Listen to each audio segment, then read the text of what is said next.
Okay, you know, I don't know how important it is. Back in the days, you have to get equity before you could do such thing. What is happening in the industry now, sir? Well, that's a very good question to start with. Equity is still around. They're a respected union for actors.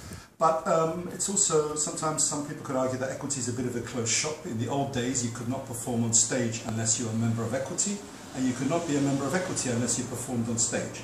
It was a kind of catch-22 thing.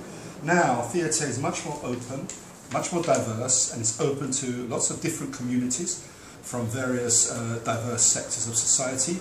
And although equity is still around, and I support equity, I think what's happening now and the change that theatre has opened up to the community and to the people more is a much better thing.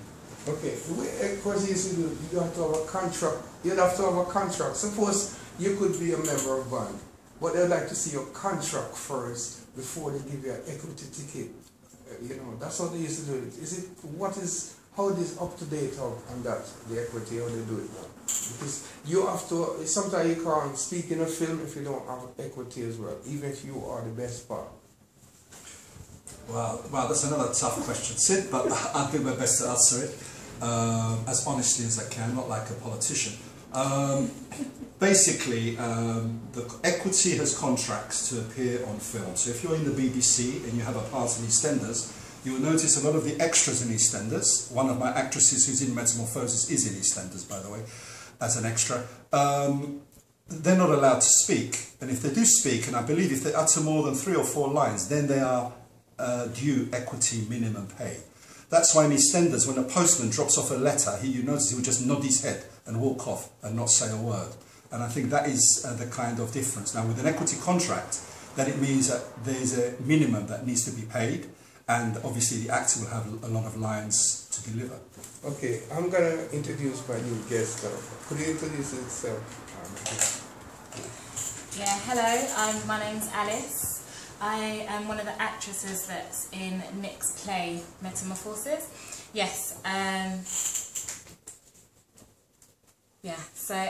one of the actresses in the play. Yes, I've been acting now for almost a year. Although I got into the game years ago, then I stopped for a few years and got back into it. And I'm really enjoying rehearsing with the cast, and Nick's a wonderful director. Yeah.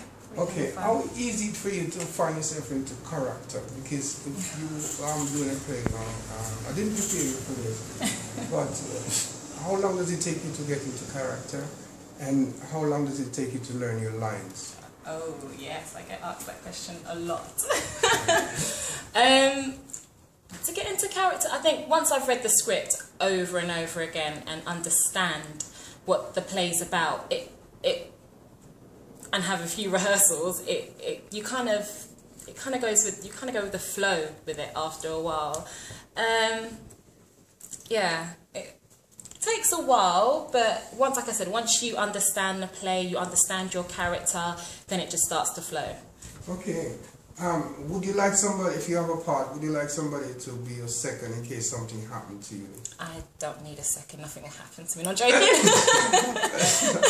No, but this is for something that the director have to have a second, just in case anything happens. Like yeah. Well, that's down to the director, of course. It's something that he would need a backup if anything does happen to me. It's something that